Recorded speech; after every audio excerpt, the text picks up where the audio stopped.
10ാം class കുട്ടികളുടെ കെമിസ്ട്രിയിൽ ഇപ്പോഴും പ്രശ്നങ്ങളാണ്. വേറൊന്നുമല്ല, അവർക്ക് കാര്യങ്ങളൊക്കെ അറിയുന്നുണ്ടെങ്കിലും ഇക്വേഷൻസ് ചിലത് കാണാണ്ട് പഠിക്കാനുണ്ട്, അല്ലെങ്കിൽ ചില കോമ്പൗണ്ട്സിന്റെ പേര് കെമിക്കൽ നെയിമൊക്കെ കാണാതെ പഠിക്കാനുണ്ട്. ഇവർക്ക് ഇത് അറിയില്ല. ഇവർക്ക് ചില ഇക്വേഷൻസിന്റെ കോമ്പൗണ്ട്സിന്റെ നെയിം എന്താണെന്ന് കെമിക്കൽ നെയിം അറിയാം, ചിലതിന്റെ ഇക്വേഷൻസ് എഴുതാൻ അറിയാം, പക്ഷെ രണ്ടും കൂടെ അറിഞ്ഞൂടാ. ചില ക്വസ്റ്റ്യൻസിൽ അവര് ഹൈഡ്രജൻ സൾഫൈഡ് എന്ന് കണ്ടെന്ന് വിചാരിക്കും.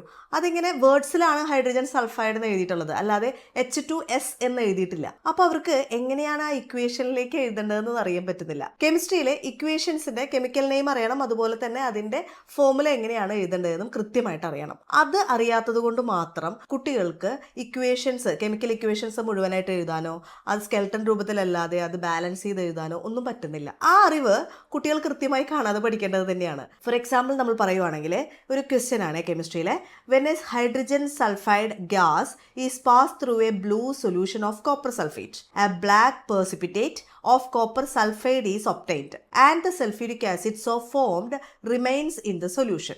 This reaction example of combination reaction ആണോ, decomposition reaction ആണോ, displacement reaction ആണോ, double displacement reaction ആണോ എന്നാണ് ചോദിച്ചിരിക്കുന്നത്. സോ ഈ ഹൈഡ്രജൻ സൾഫൈഡ് എന്ന് പറയുന്നത് അവർ കൊടുത്തിരിക്കുന്നത് വേർഡ്സിലാണ്. അതുപോലെ കോപ്പർ സൾഫേറ്റ് എന്നുള്ളത് കൊടുത്തിരിക്കുന്നത് വേർഡ്സിലാണ്, കോപ്പർ സൾഫൈഡ് എന്ന് കൊടുത്തിരിക്കുന്നത് വേർഡ്സിലാണ്. അപ്പോൾ ഇതെങ്ങനെയാണ് കുട്ടികൾ ഇതിൻ്റെ ഇക്വേഷൻസ് എഴുതിയിട്ട് ഇത് ഡബിൾ ഡിസ്പ്ലേസ്മെന്റ് റിയാക്ഷൻ ആണോ, സിംഗിൾ ഡിസ്പ്ലേസ്മെന്റ് റിയാക്ഷൻ ആണോ, ഏത് റിയാക്ഷൻ ആണെന്ന് എങ്ങനെ തിരിച്ചറിയും? ഇക്വേഷൻ കിട്ടിയാൽ കുട്ടികൾക്ക് പെട്ടെന്ന് പറയാനായിട്ട് സാധിക്കും. ഈ രീതിയിൽ അവർക്ക് കെമിക്കൽ നെയിം മാത്രം കൊടുത്തു കഴിഞ്ഞാൽ ആ ഫോർമുലയിലേക്ക് എത്താനും കെമിക്കൽ റിയാക്ഷൻ എഴുതാനും അവർക്ക് സാധിക്കുന്നില്ല. അതാണ് പലപ്പോഴും കെമിസ്ട്രിയിലെ പ്രശ്നം എന്ന് എനിക്ക് തോന്നിയിട്ടുണ്ട്.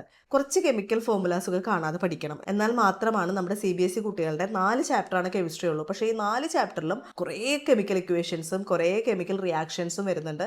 ഇതെല്ലാം നമ്മൾ കാണാതെ പഠിക്കണം. ഓരോ ചാപ്റ്ററിലും വരുന്ന എല്ലാ കെമിക്കൽ ഫോർമുലാസും മാക്സിമം എഴുതുക, അതിൻ്റെ കെമിക്കൽ ഇക്വേഷൻസും എഴുതുക. അപ്പോൾ കെമിക്കൽ ഫോർമുല ഒരു പേപ്പറിൽ ഇങ്ങനെ എഴുതി പോവാം ഓരോ ചാപ്റ്ററിൻ്റെ. അതിങ്ങനെ 4 ചാപ്റ്ററിൻ്റെ എഴുതി കഴിയുമ്പോൾ ഒരു ലിസ്റ്റ് ഓഫ് കെമിക്കൽ ഫോർമുല നിങ്ങൾക്ക് കിട്ടും. ആ കെമിക്കൽ ഫോർമുലയും അതിൻ്റെ കെമിക്കൽ നെയിമും കൃത്യമായിട്ട് നിങ്ങൾ പഠിക്കാം. അതിനെ സാധാരണ വിളിക്കുന്ന പേര്, സാധാരണ നമ്മുടെ നിത്യജീവിതത്തിൽ അതിനെ വിളിക്കുന്ന പേരും കൂടെ കൃത്യമായിട്ട് പഠിച്ചേക്കാം. ഇത് നിങ്ങൾക്ക് നിങ്ങളുടെ പരീക്ഷാ പേപ്പറിൽ ക്വസ്റ്റ്യൻ മനസ്സിലാക്കാൻ നിങ്ങളെ സഹായിക്കും. കെമിസ്ട്രിയിലെ ഈ ക്വസ്റ്റ്യൻ മനസ്സിലാവായികയാണ് പല കുട്ടികളും ഉത്തരത്തിലേക്ക് എത്താത്തത്, അല്ലാതെ ആ ടെക്സ്റ്റ് ബുക്കിലെ ആ കോണ്ടന്റ് അറിയാത്തത് കൊണ്ടാണെന്ന് ഞാൻ വിശ്വസിക്കുന്നില്ല. കുട്ടികൾക്ക് പലപ്പോഴും ഈ റിയാക്ഷൻസും അതൊക്കെ വളരെ ഇഷ്ടമാണ്, അത് അറിയുകയും ചെയ്യാം. പക്ഷേ കുട്ടികൾക്ക് ഈ കെമിക്കൽ റിയാക്ഷൻസിന്റെ പേരറിയാത്തതുകൊണ്ട്, അതിന്റെ ഫോർമുല അറിയാത്തതുകൊണ്ട്, കെമിക്കൽ നെയിം അറിയാത്തതുകൊണ്ട്, അതുകൊണ്ട് മാത്രം പല ക്വസ്റ്റ്യൻസും കുട്ടികൾക്ക് മനസ്സിലാവാതെ വരികയും അവർ ഉത്തരം കൃത്യമായി എഴുതാതെയും ചെയ്യുന്നു. കെമിസ്ട്രിയുടെ ഒരു സൗകര്യം എന്താ വെച്ചാൽ വളരെ കുറച്ച് എഴുതുകയും കൂടുതൽ മാർക്ക് കിട്ടുകയും ചെയ്യുന്ന സബ്ജക്റ്റാണ് കെമിസ്ട്രി.